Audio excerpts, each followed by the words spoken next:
Hey guys, welcome to our new video. I'm Vibha and I hope you all are doing great and are safe at your home. So today's video is about bitter gourd juice, which is also called as Karela juice.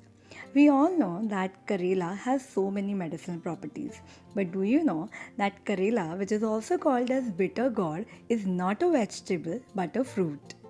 According to World Health Organization, bitter gourd juice strengthens your immunity and it is considered to be one of the finest and strong drink to fight against viruses, bacteria, allergies and indigestion.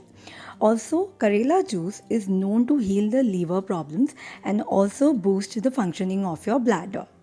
According to World Health Organization, 382 million people worldwide suffer from diabetes. Bitter gourd juice contains an insulin-like compound called polypeptide which helps to control diabetes. So this is one of the finest drink even for the people who want to balance and maintain their blood sugar levels.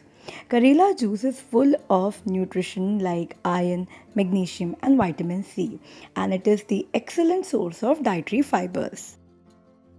So to make this healthy drink, all you need is 1 freshly chopped Karela. Do not forget to remove the seeds. 2 tablespoons of lemon juice. Fine mixture of salt and black pepper. Half a glass of water.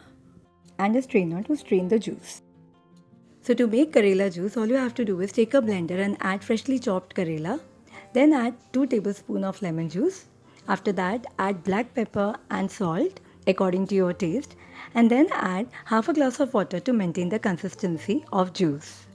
After adding all the ingredients in the blender, blend it properly and strain it into a glass.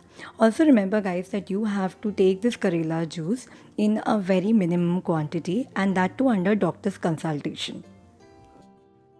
So guys, I hope you like this video. If you like this video, do not forget to like, share and subscribe to our video, and also do leave in your feedback in the comment section. This is Vibha signing off from our video. Thank you.